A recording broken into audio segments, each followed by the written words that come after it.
ready to go here. Just give me a couple of minutes here before the thing to start. Now we going.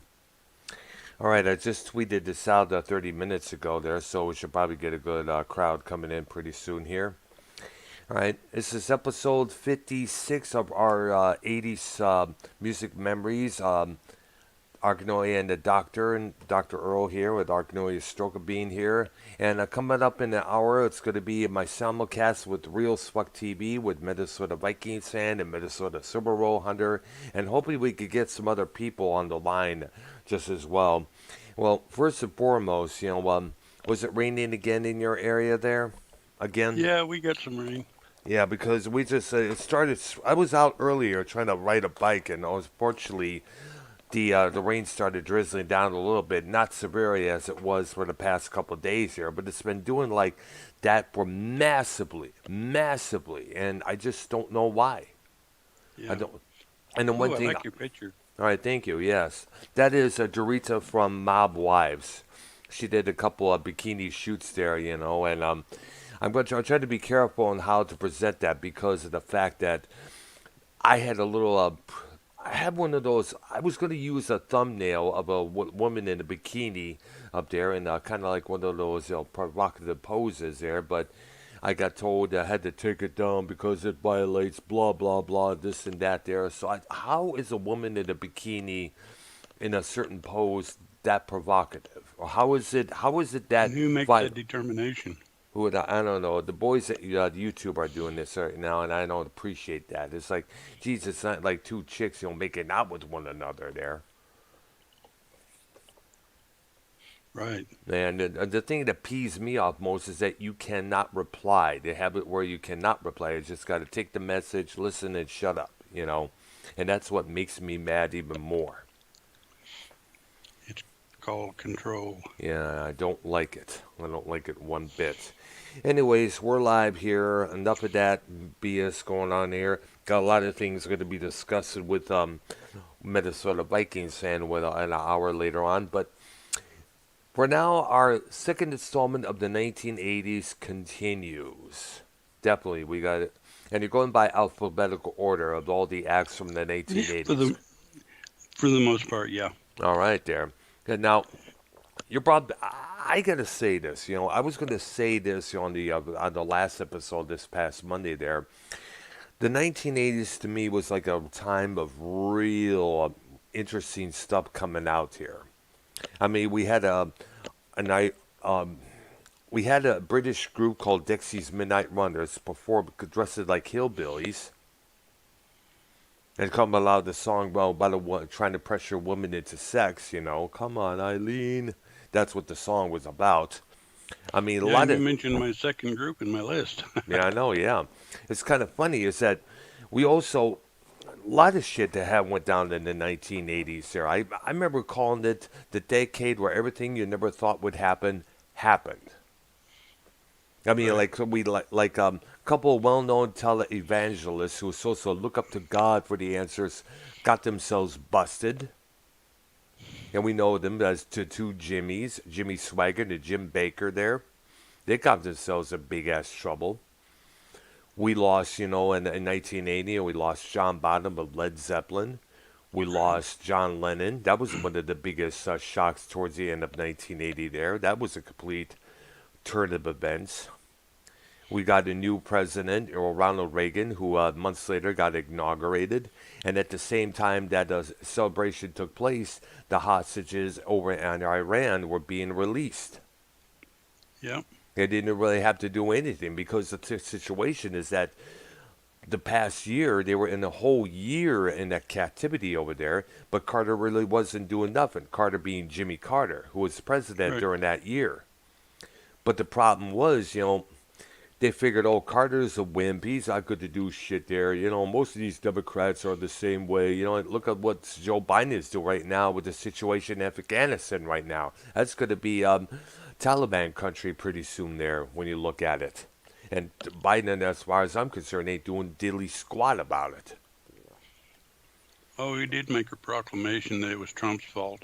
Oh, of course, obviously. They're going to say that. Of course, they're going to blame the other side. Blame everyone but themselves. Blame everyone but their own stupidity there. And I'm not surprised. In fact, I've been seeing a lot of things on Twitter saying about get Trump reinstated, this and that. They even had a bat signal with Trump's head on there. Hmm. So, so all the morons out there that voted for Biden are probably who are upset over this Biden thing. Although I doubt they're upset because they're stupid assholes either way. There, it's just come on, give us a break. You know. But I don't want to get into that because I'm going to No, go on forever because I know Ballsy will this is a probably. music channel. That's that. I mean, this is a music program, yes, and we want to continue that tradition going on here. All right, so what do we have for the time? What do we have on next on the list, dude? Well, the first one I had was Devo. Oh Are yeah, we not men? We are we are Devo. Devo. Yes, I remember there was this one guy named Todd, and at the one of the schools I used to go to was big on that. I guess he had himself a picture disc of that record there.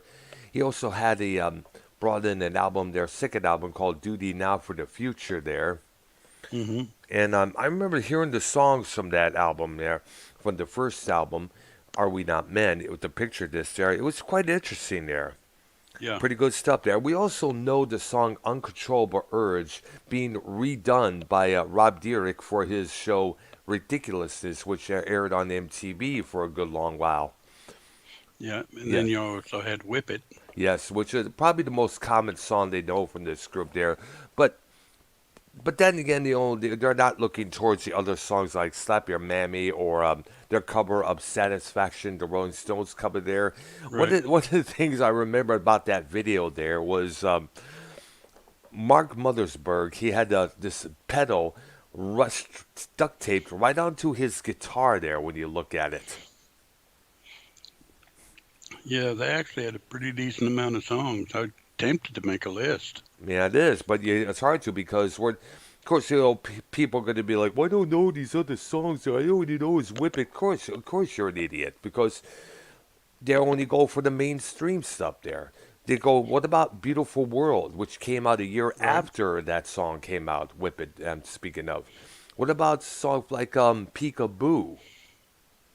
I mean, they Well, kept, which each album they came out, we come out with a certain amount of, they came out with a different look each album when you look at it yeah. there.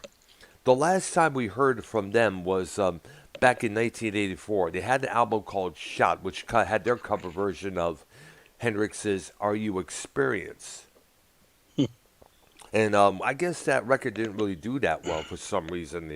I don't know why, but I guess Debo kind of like got into other things like video production and stuff like that. From what I understand, I Yeah. remember Jerry Castell, one of the members, he would go on to direct the one of the Foo Fighters videos. I think it was called I don't know. Well, I don't know the title of the song, but I just remember it's a Yeah. couple of the choruses in there. And for that video, the Foo Fighters themselves were kind of like dressed similar to what Debo used to wear with the jumpsuits there.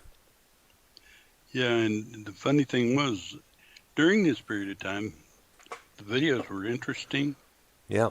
for the most part. Yeah, exactly. It was me. I mean, the video. I remember watching this special, this spotlighting on Devo when they first came out there. It was General Boy, Boogie Boy. I think his name was. And the name, by the way, stood for de-evolution, meaning that Right. we evolved. We'll probably be evolving back to what we was before. Yep. Yeah, and I think one of the most interesting things about that was that just in a ways we kind of like kind of make do you think we're kind of slowly doing that right now? Uh, well, we seem to be de-evolving into something. Yeah, but it's not yeah, we're devolving into a bunch of windbags, wimpy Yeah, I'm little not sure wimp. what's going on. I'm not sure, but you know what, I think we all agree here we don't like it one bit. Okay, so who's and the now the next one on your list was one I mentioned before, Dexy's Midnight Dexys Runners. Midnight Runners. Yeah, Kevin Rowland was the front man for that group there. And Well, they were essentially a one-hit wonder, but they had a couple other songs. Yeah, but I guess of course they're going to avoid the other songs for just "Come On Irene." Excuse me, "Come On Irene." Now, Eileen. Eileen, yeah, that's right. I guess the video for that, of course, featured them in the London town, dressed as hillbillies there, violins, banjos, and everything there. It was kind of Right. unique a setup there when you think about it there. Now, I Yeah, that remember, was among the interesting videos of that period. yeah, it was. And now, a couple years later, they would make an appearance on the Young Ones TV show there over there in the UK there, and they would perform their cover version of that one Van Morrison song, da da da dun dun da dun dun dun dun, which I mentioned a couple episodes back. They nailed perfectly, so give them credit for that there. Yeah. I guess it was a Celtic Soul that they were doing, from what I understand. I don't know for sure. But you know what? It makes sense. They were, and we haven't really heard from them in a long time. I know they released an album back in '85 called "Don't Stand Me Down," which featured them in suits and ties, but it just went nowhere. Yeah. It's kind of weird. Everybody back then, if you didn't do a mega hit and follow it up with something else, they weren't interested. A Yeah, lot of groups fell into that. yeah. Or if you change your sound a little bit there, because bands become accustomed to that sound, and then you change it into this record, like, hello, what is Yeah. this? Because people, excuse me, people are expecting that same particular sound, for throughout their whole year career there. I mean, look at AC/DC. If they were to change their sound for their next record, people would be like, what the fuck? You know, Yeah. Another example was the band you had mentioned on the last previous episode, ABC. After the Yeah. Lexicon of Love came out, they released an album called Beauty Stab, which was a more harder direction there. The song That Was Then, This Is Now was a kind of like a minor hit, but that album failed because it was such a massive change of direction. Yeah. They did, but however, they did kind of like fix that up with an album called "Who Wants to Be a Billionaire or a Zillionaire" with the song "Be Near Me," which was a massive big hit in '85 there, and that's when when Martin Fry started growing out his hair a little bit there, and it was basically Martin Fry and that other guy there with the little curl there in the front of his head there. Yeah. I remember that. Yes, man. It was a good video there. You gotta give it up to Martin Fry. He had a cool ass outfit during that video. I will say there. Oh, a group I forgot to mention in the A's that just popped in the top of my head Yes. was Aha. Oh my gosh, that one song, "Take on Me." Hmm. That song still gets played. Got that was one of the first. Son of a name go. I'm gonna be here's. Very popular video. Oh yeah, it was like because it combined handwritten, hand drawn animation next to real life action there. And I guess Pretty well crafted. it was real crafted.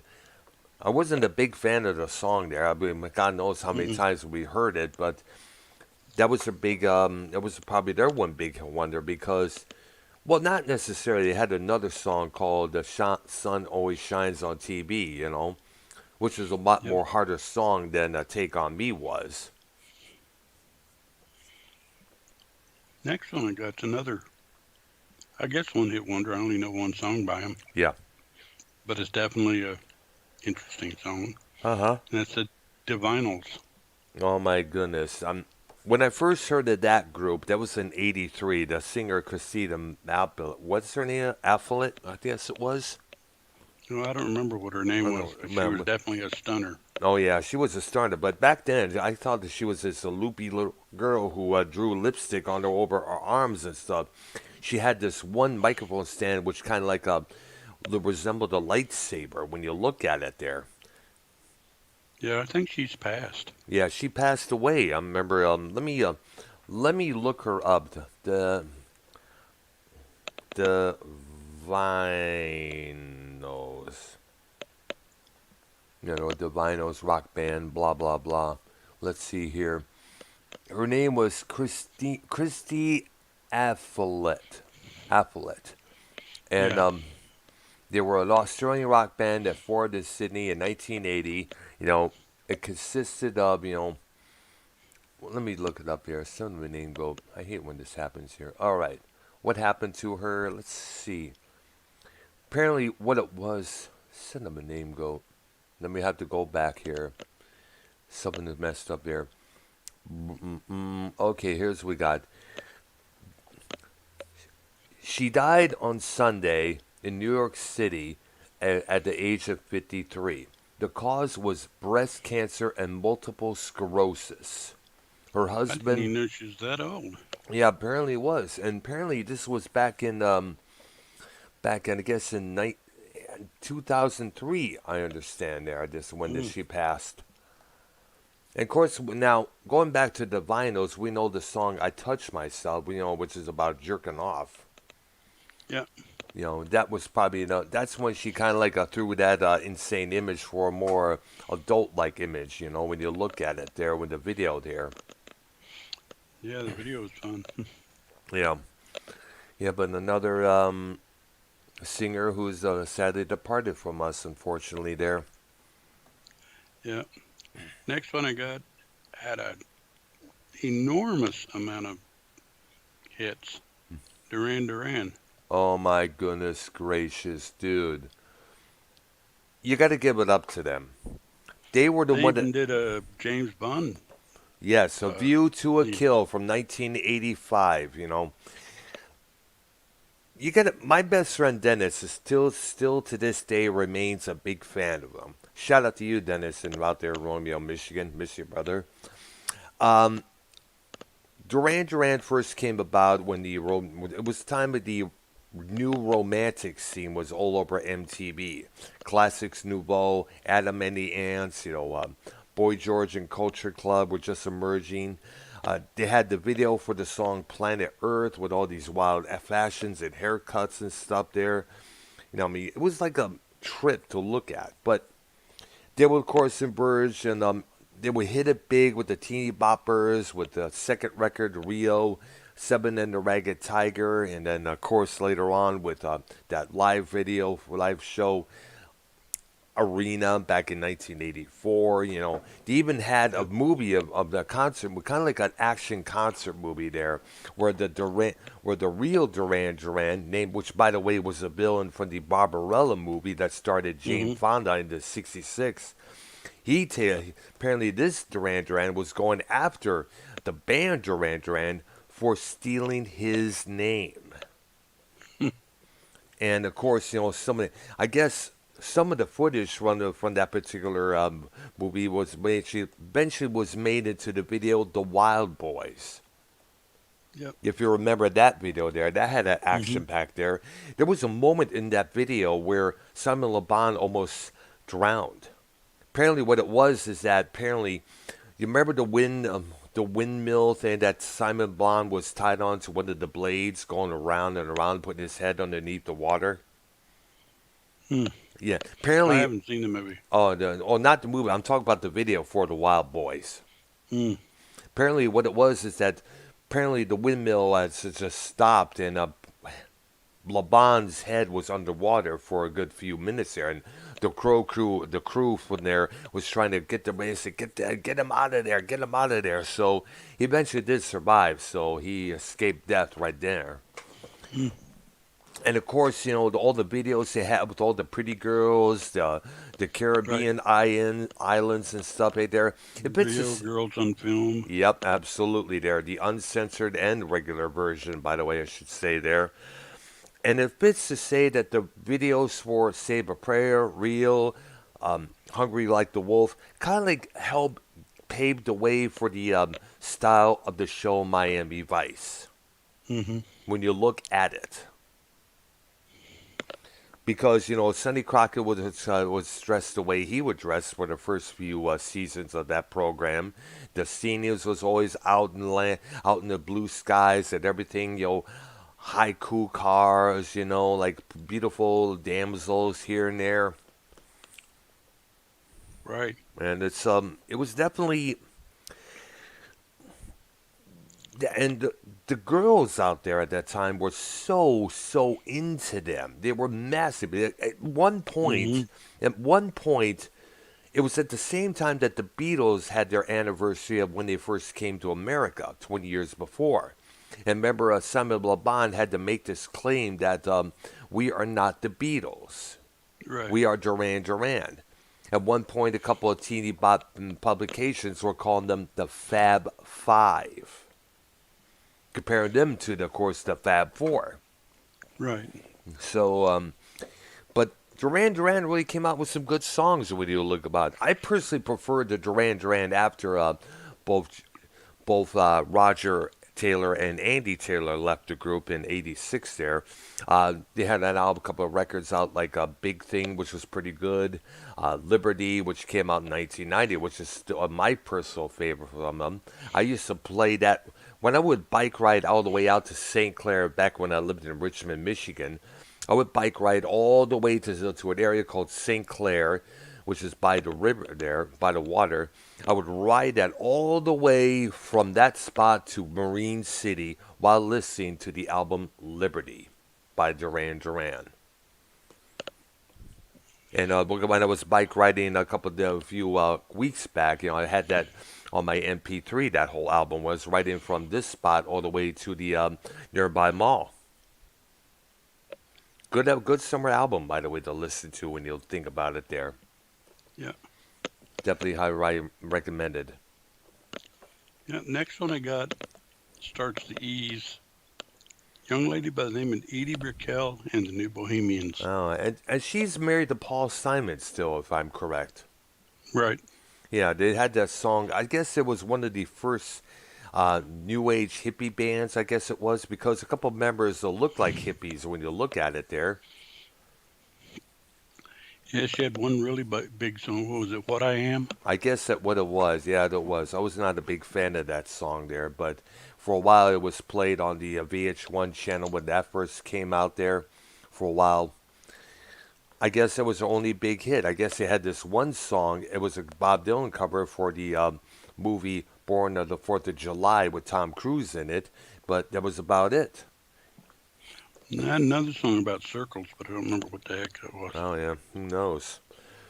But I guess, like I said, there was one of those bands really kind of like that would pave the way for bands like jam bands for like Blues Travelers, Spin Doctors. I guess you could say they're hippie type bands.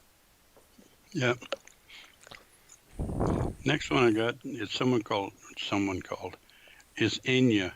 India, Her, and we know her big that's one was Sail Away. we know that song pretty well. That was a Oh big, yeah. massive hit on the VH1 channel. I guess that was for the new age crowd just as well because new around the mid '80s, new age music was circulating, kind of had an underground scene for a while there. Yeah, and she was Celtic, I believe. Yeah, I believe so as well.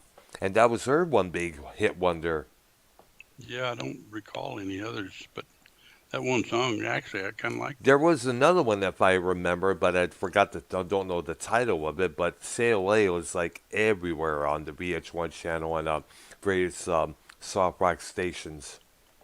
Yeah. Then I got the Eurythmics.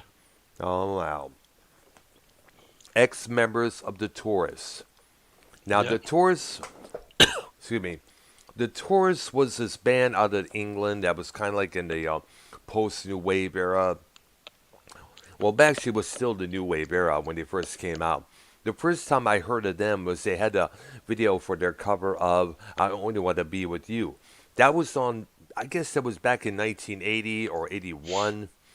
It was on Yeah. the show called Pop Clips that was featured on the weekends on the Nickelodeon channel when that channel first started out there. Yeah. Of course, their big one was Sweet Dreams Are Made of This. Which, of course, Marilyn Manson covered, back years, a decade later, which got big and played big time at the goth clubs around that era just as well. Yeah. And Annie Lennox You got to give her credit because she had one of the most unique haircuts and styles ever there. Yeah, and she actually did some solo stuff that was pretty decent. Yeah, she did. She did "Walking on Broken Glass." She did this song which was featured. I forgot, "Kiss from a Vampire," I guess it was for the Bram Stoker's Dracula movie in '92. Yeah, And yeah, her partner, music partner, Dave Stewart, he would also do a song with I guess that Candy Dolfer saxophone player. I guess I forgot the title of it, but it was a good song there to listen to. He also did production for Tom Petty's "Don't Come Around Here No More." Even made appearance in the video. yeah, And of course, the Eurythmics, later abandoned the techno pop stuff for more stuff there. Like you remember the song "Would I Lie to You"? right, Yeah, it was a very interesting change. They even did a song with Aretha Franklin called "Sisters Are Doing It for Themselves." right. Yeah. So definitely, I don't know if they're still together or what it was or what happened to them. Or I did. They made a comeback album back somewhere, and guess it was called Peace. I think it was, and I think it was in the '90s when they decided to reemerge. But I don't know if that album did well or not. But who knows? Yeah. Next one I got is I'm not sure if they're 80s or 90s. Extreme. They're kind of like a later '90s, so or later on to the early couple years of the Yeah, I'll be honest. A lot 1990s. of Yeah. people on this list, I'm not sure where they belong. Actually, they came out during the hair metal movement there, I guess, from what I understand. We know that And song, More Than Words, was probably, and we enormously popular. That's probably their highest, biggest song. it was. It got played massively on all the soft rock stations on the VH1 channels when you look at it there. And here's something else about the song there. The song, according to Gary Sharon, the frontman, who of course later on would become the singer of Van Halen later on down the line for one album and one tour, um, he said that song was written from a woman's point of view. Hmm. She's saying that she doesn't want to hear just "I love you." She wants to see, or she wants to feel that love. She wants to know about that love. Just words. I need more than words, other than just "I love you." The Right. person needs to show it, and she needs more than that. That's what this song was about.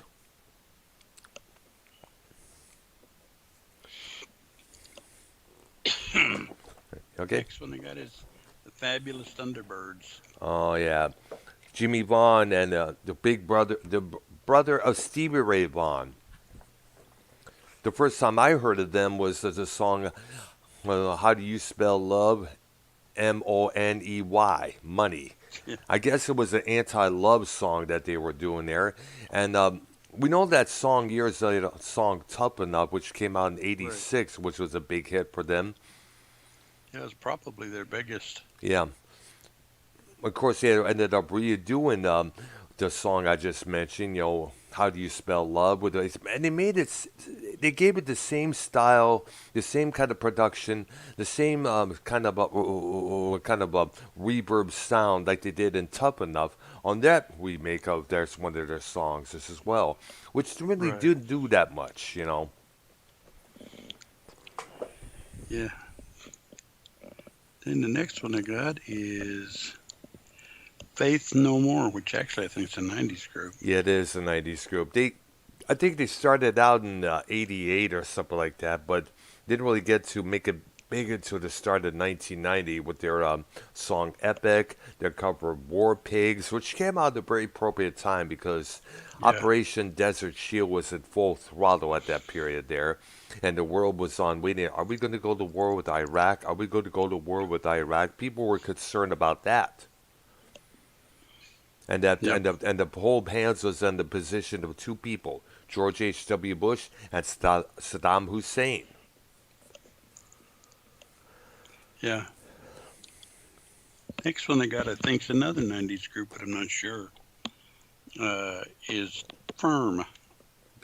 The firm, Well, actually, Yeah. that's an '80s group. And it was a kind of a semi-super group, as I It remember. was. It had Tony. It had Chris Slade, who they're on drums, who would later join AC/DC. There's on down the line. Now, Chris Slade, I don't know much about him, but previously to that, he toured with David Gilmour when Gilmour did his solo tour for his album About Face in 1984, which me and my dad saw when they played at the former Pine Knob in Clarkson, Michigan. Pretty damn good show. Hmm. Damn good show. It was my dad was glad to see it there, and the firm featured Tony Franklin, who would later hook up with the former Whitesnake guitarist to put together a band called Blue Murder. And of course, the two main members, Jimmy Page from Led Zeppelin and Paul Rogers from Bad Company. Yeah. And aren't they the ones that did the cover of Get It On, Bang a Gong? No, that was the Power Station. The Power Station, that's yeah, it, yeah. that's right. Yeah, you know, they did their. However, that record that put it out, which I got in 1985, they had that song "Radioactive," which was a Right, minor that's the hit. Yeah, one. Yeah. yeah. But however, a couple of songs are pretty good, like like "Someone to Love," and was a good song there. "Satisfaction Guaranteed" was another good one. "Midnight Yeah, I think that Moonlight." album was a one and done one, wasn't it? Well, they did another record called "Mean Business," which had a song called "All the King's Horses," which was a kind of a bigger hit on MTV and the radio just as well there. And it had a song called "Live in Peace," which Paul Rogers originally did on a solo record he did prior to the firm called "Cut Loose." Right. Which kind of makes sense because all the world was in conflict. We had all this shit going on. Kind of when you think about it, that song kind of like makes sense in the world today with all the things bullshit that's going on to this country, that country here, Right, right. which makes a lot of sense when you look at it there. Yeah. Next one I got, actually, I kind of like them. Fix. Who? Fix. Fix. F-I-X-X. Fix. Fix. Oh, the band of Fix. Oh yeah, my Right. gosh. Oh man, the first time I Red saw Skies. Red Skies, Stand or Fall, which was a pretty damn good song there. Yeah. Saved by Zero. Oh yeah, which was a kind of a disturbing video when you really think about it there. Yeah. If you ever saw the video for that song, folks, watch. If you haven't seen it, check it out. It's kind of disturbing when you look at it there. Yeah, I thought the stuff was pretty decent. Yeah, they had a lot of good stuff there. Like I remember they had this song called what's it? I remember this one song back in '86. I forgot it was. It was Secret Separation, I think it was. Yeah, it could be. Like I Yes. said, a lot of these groups, I don't know their songs. Oh, we all know one Really, thing I leads. know the songs, but not well enough to pop off the top of my head. Well, we know the ones we just mentioned. We cannot forget, and one thing leads to another, which still Right. is one of the songs you should go for, as obviously there. That was a big, massive hit. I Yeah. remember me and a lady named Lena, who I previous kind of dated for the time in 1991. There, they played the Ritz in Roseville. She was there because she remembers meeting Adam Woods, their drummer, at one time back in 1984 there, and he remembered her. He remembered Wow. her, which is pretty good. Yeah. And which She is, must have made an impression. yeah, she was because usually usually a fan can have an impression on a band or an artist a lot of times. Like, for example, me and Navek Ogre of Skitty Puppy.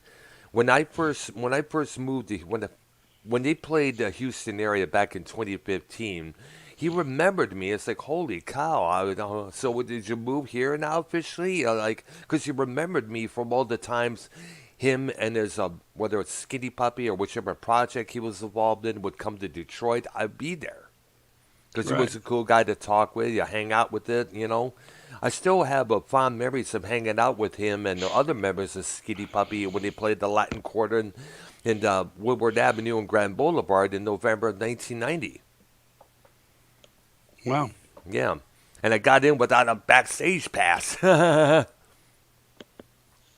We just waited till the security went bye-bye, and I was the first one to go up there in the backstage, and everybody else was outside soon would follow. And the band nobody had no problem with it. How lucky was I? Yeah.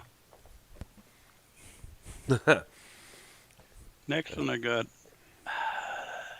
I was going to say they were a one-hit wonder, but actually I think they had two or three. Oh, before I interrupt you, Yeah. sorry to interrupt, man. I got to tell you this one.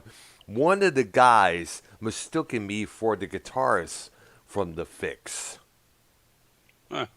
Because apparently I kind of like had the same hairdo as he did, you know. And of course, it kind of like looked somewhat similar, but I guess his hair. I guess his name was Jamie West Oram, the guitar player from that band.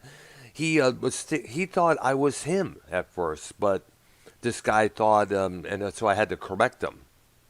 In fact, Lena even said, you do kind of resembled him in a lot of ways when you look at it there. So that was one of the first times I was compared to being a rock star. Yeah. All right, so go right ahead there. Didn't mean to cut you off there, but I said I'd get that out there. Next one I got Flock of Seagulls. Oh my gosh, the song I Ran still played on a couple times on soft rock stations, or 80s throwback stations there, like on Well, I Sirius think they had XM. a few more, but that's the only one people seem to remember.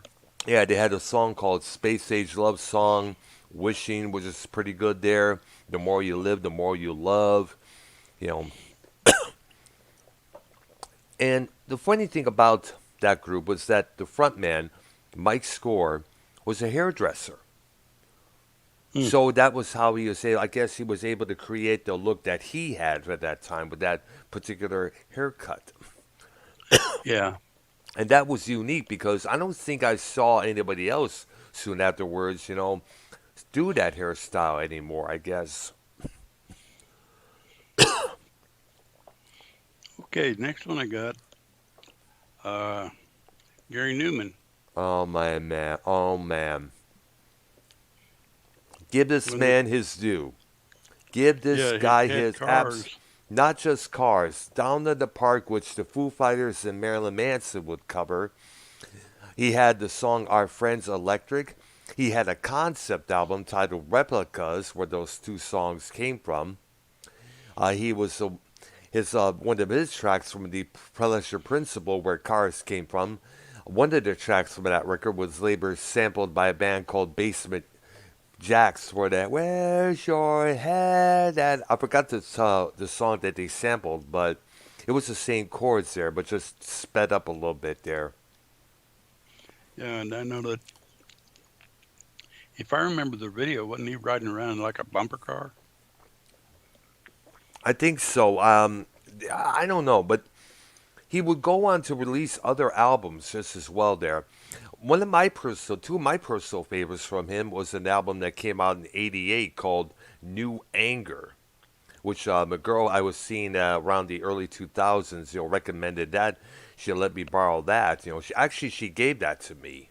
And I was listening to Oh, the cassette version of that album. It was some pretty good stuff there. More a top 40, commercial sound there. And another one she played for me was an album called Dawn, which was the soundtrack to a comic book titled Dawn, which was a UK favorite, I guess. And the songs of that album, which was later released here in America under the name Sacrifice, you know, that was a more darker sounding record, but it was an awesome record to listen to. The sound of the production was pretty awesome when you look at it. It had that more darker edge. yeah. He had another song called Dead Heaven, the song Dark, and a couple others there. In fact, He's still putting out albums, by the way. He has this one album called Intruder, which was released not too long ago. I guess you got to look on either Amazon Music or Spotify. And I understand he's supposed to be playing Numbers nightclub in downtown Houston sometime soon. I forgot, but I don't know if I'll be able to see him because of my work schedule. Since Right. I work till 11 p.m. on the weekends there. Mm. Mm. Well, somebody's got to do it, right? Yeah, I know. Yeah, which is sad, you know. Yeah, but, now it was a later show there around the if they were going to stage around 12 or 12:30 there, like often the headline acts often did during that time. There would be no problem. Get my picture Right. taken with the dude, and I'll be happy go lucky. But unfortunately, Next one's an all-girl group, the Go-Go's. oh yeah, we know that song. Our lips are We sealed. got the bill. We We got the got the we bee. got the beat. Yep, Vacation. yep. Head over heels. Those songs there. Then you had Belinda Carlisle go out on her own, Yep. and then what's that? The guitar. Jane Whelan. Jade Weenland. Yes. She did a song with the singer from Sparks. Yeah, the song "Cool Places" there. That was a big hit.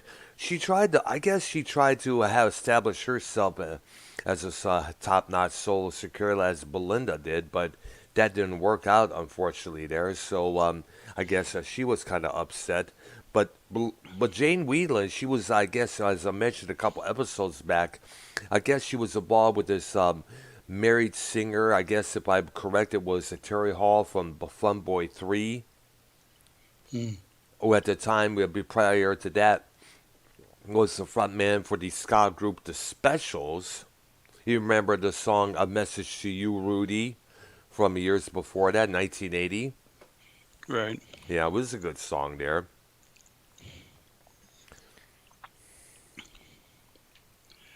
And next one I got really doesn't fit the mold of what we're talking about, and I think you're 90s anyway. Uh, Great White. Well, kind of like well, actually, believe it or not, they started out in 1983 there. Well, actually, they formed in 1978, and they didn't. I only discovered their songs back. They had a couple of good songs on the MTV there. I remember also being played on the radio around 1983. Their cover of "Substitute" by the Who, and a song Yeah. called "Stick It." And and of course, years on down the line, they would do their cover of "Once Bitten, Twice Shy." I guess it was a Matu Hoopo cover song there. That was a In big fact, hit. that was two different albums. Yeah, absolutely. Once Bitten, And later, "Twice Twice Shy." Shy. And you had this one song called "The Angel Song," which was pretty touching about about some lady who passed on. I'm not too sure what the story is about there. And of course, we cannot forget. I guess it was in 2003 or 2002. The incident at the station in Rhode Island. Mm. They were performing it at this the dive of a bar called the Station. The place was jam packed, and I nobody knows who came up with this stupid idea, but it was outright stupid to the core. Now, one of the big rules of doing a indoor show at a small club, let alone any small venue, is that you don't use pyrotechnics. Right. You don't do that. That was a stupid thing to do, but somehow they did use pyrotechnics, and the curtains on the behind it caught on fire, caused the place to burn up. One of the guitar players was killed in that fire. Many people, 99 people died because of that. Yeah. 99. Yeah, it was a And of tragic course, event. beyond that, here's something else. One of the stupid tabloids out there started making Jack Russell, the frontman of that group, the most hated rocker. Saying he was a pyromaniac. He was like to play with fire. It was this idea. We don't know who's. Of course, they're gonna say shit like that, there, Joe, just to sell a Yeah. few rag mags of theirs. But who I don't know whose idea was it. Was it Russell's idea or technician's idea? But still, you don't use pyrotechnics in a small venue. Right. Period. Bottom line, and that was, I guess, that was the last. I guess right now, Great White has a new singer. I guess Jack Russell's been out of the group now for a while now, and I guess he has Jack Russell's Great White come next to the other Great White. Yeah. It's amazing how often that happens. Yeah, same thing happened with L.A. Guns not too long ago. Wow, I know there's an L.A. Guns with drummer Steve Riley. I guess it's called Steve Riley's L.A. Guns, and we have another L.A. Guns with Tracy Guns and Phil Lewis. A lot of bullshit going on with these bands, splitting into two parts there. Somebody got to touch up on one of these days there. Yeah. If in fact, possibly Minnesota Vikings fan, if you're out there, we need to touch up on this situation on the next Dirty Brown Eye drama show. We've still got to do a third episode, an official third episode, because the last one, didn't pan out too well there, as you all know. Yeah. Next one I got, I'm not really a fan, but I don't know if they're 80s or 90s, to be honest. You all right? Green Day. Yeah, they're 90s. They're 90s all the way. Yeah, I'm not really a fan of that group. I never was either. Didn't like them, didn't care for them. I just, I'm sorry, but but of course, all the emo kids out there, all these bands like are going to cite them as an influence because of the way they sound and the way they were. They project their depression into happy music the way they do. I never liked them. Never liked them. Bottom No, line. no. So we'll just push them off the cliff there. Next one I got here is kind of interesting. I actually like the guy a little bit. Yeah. It's Greg Kihn. Oh yeah. You know what? How is he doing, by the way? Not real sure, but I Because always like that song I lost on Jeopardy. oh yeah, which was no that song was it was just called Jeopardy. The one you Yeah, just it was, referred to was Weird Al Yankovic's version. okay. Yeah, we saw the song Jeopardy. We also cannot forget the breakup song. Uh, Right. uh, we need my girls broke up an hour ago. That was a big hit around 1982. Yeah, I think. Yeah, I was gonna say I thought he was a They don't make 80s artist. they don't make them like that anymore. The breakup song, that was the name of the Right. track there. And that Right. was like I remember the live version played on the old MTV, back in the day. It was like from a Saturday night concert that they did where they took that one out and started that into a heavy rotation there. But Yeah. this guy had a whole bunch of album titles with his last name in it, like Conspiracy, Can You Yeah. Handle It, And that was the idea of the producer. They always come up with these crazy ass titles there. Yeah, which actually is reasonably clever. Yeah, it is. When you think about it there.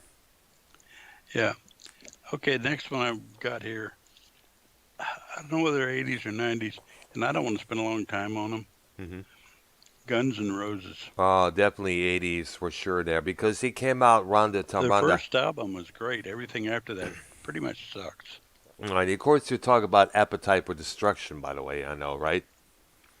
Yeah, the first album, whatever Well, the name was. actually, the first time I heard of them was actually an EP they put it out prior to that called "Live Like a Suicide." It was a 4-track EP there, and it came out on a label called Uzi Suicide, which was their label. And for I understand, they had when live they would either release that album as the other side to an album called Lies, GNR Mm. Lies, which of course one side was the acoustic songs that they had, the acoustic version of You're Crazy, um, Patience, and of course the heavily controversial One in a Million that sparked a lot of hate towards them because of the tones, because of the lyrics of that song there. We already know the story about that. Yeah. And of course, believe it or not, that the cover that with the cross with the skulls on them, that's not the original cover. Because Mm. you look up the original cover of Appetite Destruction on Google Images, you see what I'm talking about. And they had, it was kind of a freaky thing to look at, but which kind of makes sense why it had to be censored. But it's a big monstrous machine jumping out from behind the fence, going after a little robot for doing something to a woman there who is, laying on the side of the fence there. Like, she's just her panties are down. She got attacked there. So basically, it was a revenge kind of a portrait there. The big googly gook was going after the robot for what it did to that girl. But Yeah. but the cover had to be changed for the cover that we already know by heart with the cross and the skull faces of the band members. In fact, that album just got reissued there as a double album, but it was a three-sided version this time there, whereas in the past it was just side one, side two. They decided to expand it. Side G, side N, side R. Three sides. Hmm. So that's how it is done there. Now I'm hoping possibly if it has that original portrait on the gatefold, I hope so, because that's one interesting piece to look at. In fact, the guy who illustrated that, Robert Williams, he's definitely deserves a lot of credit because he did a couple album covers for acts like Boogie Down Productions and a few others as well there.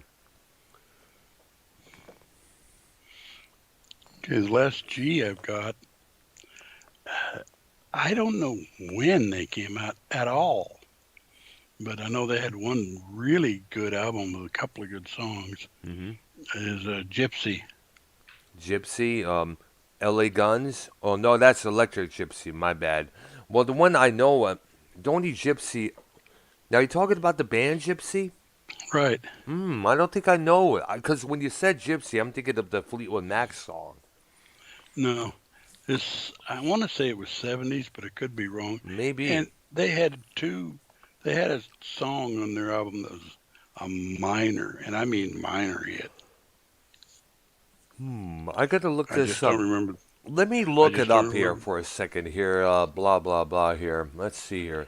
Gypsy, Gypsy rock band here. Okay, Lara. Let me look at this here. Hmm. Now, it was a progress. No, it was a '60s band. Oh, Yeah, wow. it was functioning from 1962 to 1968, and they I were the missed them house and they were completely. yeah they were a house band at the Whiskey a Go Go in West Hollywood, California. They had maybe their first album. They had a song that saw a general release, but I don't think it did all that well. Let's see It was there. like part one and part two of something. There. Let's see here. Let me look it up there. Let's see what you're talking about here. Yeah, I know this says here they were formerly known as the Underbeats. Gypsy Queen Part One. That's it. Yes, that's right there. They would now Bill Lorden would later go on play with Sly and the Family Stone, and it would have a long career with Robin Trower. Wow. Um, that's what interesting there. And I I guess knew to heard of the band, but I couldn't remember what year they came in. yeah, it was. And by the way, according to the Wikipedia here, it says the group has no relation to the British band of the same name formed in 1968, which recorded two albums for United Artists Records in the UK there. Now, one of their members, Jim Johnson, died of cancer in hospice care in September of 2019. He was 66 at that time there. Uh, Yeah. there we go. There. So there we go. Well, it looks like it's coming up on your time with Minnesota Vikings fan. Yeah, I got to get a hold of him. You wanted to stick around, dude? Maybe for a little while, Okay. but we'll, I guess, stop with the G's and pick up with the H's. All right, there. Give me a couple minutes there, because I'm gonna, do a little couple things there. Let me get a hold of him and see if he is all ready to do his show there. Because a couple times he starts a little bit late at the times there.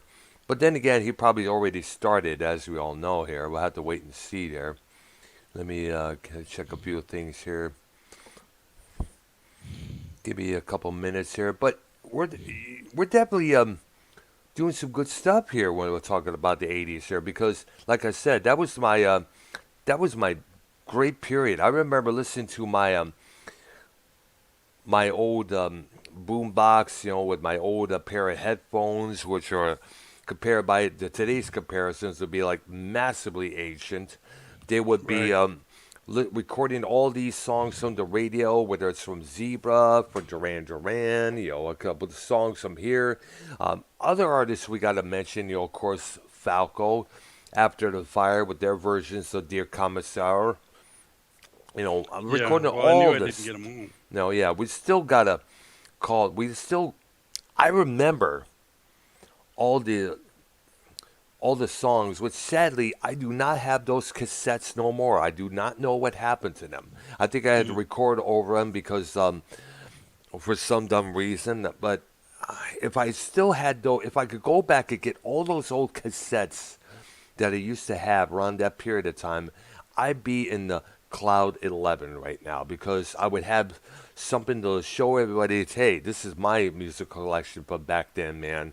Because I was buying, and most of the cassettes I used to buy were the 60 minutes, 90 minutes one from the old Kmart around the blocks there. Right. Yeah, so I had a lot of great times up there in that period there. Okay, I'm gonna try add the real Spuck TV crew there, Vikings and Silver Row. Let's see what we hear, and it's not ready yet. I guess it's supposed to be. Okay, let's see what here we can get him on the air here. I know Dave Rose is available. I think he's doing his program. Probably. Yeah, I guess he's going over Bullqueef and his stupid crap there. I guess he was doing one of his shows there, and of course with the crap ass audio. You have to give it a, and he's unavailable at the moment. I don't think they're starting their show just yet. Mm. Well, I guess we could probably do one more. Do you have any more? One in the G circuits there, I think it was. No, I'm done with the G's, but I already cut mine off anyway. Oh, okay. So we got the H's to do on this coming Monday there, I guess. Right. All right. Not that many of them, but there are a couple that are interesting. All right there. Let me. I'm gonna message the boys up there, see what's going on, because around this time they'd be ready to roll. I know they was in there my chat area telling me that Ric Flair is going to be involved in an NWA event there, which I'm not going to be surprised now that he's officially done with the WWE. He was also involved with the Triple A Triple Mania event in Mexico there. Yeah. Not too long. And you know what? I'm glad Ric Flair left to WWE. I'm really glad. Yeah, they weren't using them, I don't think. Well, here's the thing I Or if have. they were, it was stupid stuff. I mean, here's the thing with the WWE, and that I still have yet to get a reply from Ashley Rose Nova about if she wants to come on this channel and discuss wrestling. But when you look at the way that company's being run, it's just like, what the fuck, Like, there's the thing is, here's someone else I wanted to mention. Triple H is getting blamed for what's going on with NXT, even though it was Vince McMahon, John Laurinaitis, and Bruce Pritchard behind all those cuts. Yeah. Okay, I'm gonna message him. Ready, you guys. Okay, I'm gonna message him right now. You ready? And she could probably get a reply pretty soon there. Because usually around this time, him and Minnesota Super Bowl hunter would be ready to roll there around this time. Not Yep. unless some sort of issue just come up. I guess we'll have to wait and see. All right, so I wanted to keep the stream rolling here, so I'll probably. And once again, there's a little bit of error. Open the widget in the or there. YouTube is not receiving enough video to maintain smooth streaming. Yes, it was, pal. Okay. Yeah. Yeah, I don't know why it does, but it does says the stream is healthy. The suggestion. Um, but here's the thing: it gets me every time. It says the stream's current bit rate is blah blah blah blah. Yeah, I get that message and I I do ignore that. it. Yes, but I already lowered the bit rate in my OBS there, so I don't know why it still says it here on the YouTube Studio page. For crying out loud, we recommend it. Well, is there a spot on the YouTube Studio page where you can lower the bit rate on that particular tab? That's the thing I want to know. Yeah, they certainly don't make it easy. I know, I know. It's pees me off each and every time. I'm gonna try the Minnesotas again here. Well, they got a response. All right. See what we got here. I did this. Oh wow. Oh, so there won't be a show at the Real Swag TV, unfortunately. Apparently, YR is live over them, so he said, "Fuck it." Hmm. Apparently, last night he did a show about YR. And Wow. YR is live right now. So I guess that'll be it for. So I guess that's it for this evening there. So all right. Yeah, So and we'll be on again hopefully Monday. yes, Monday we'll be back on the air at 7 p.m. Eastern time there. So I'm going to probably do some editing when I get done here. Okay. Okay, there. So for Arknolia and myself there, this is Dr. Earl. And we'll see you all on Monday, Monday afternoon, late afternoon at 7 p.m. Eastern time. Okay, you Sounds guys. good to me. All right, you guys have a good one there. Bye bye. All right. Bye.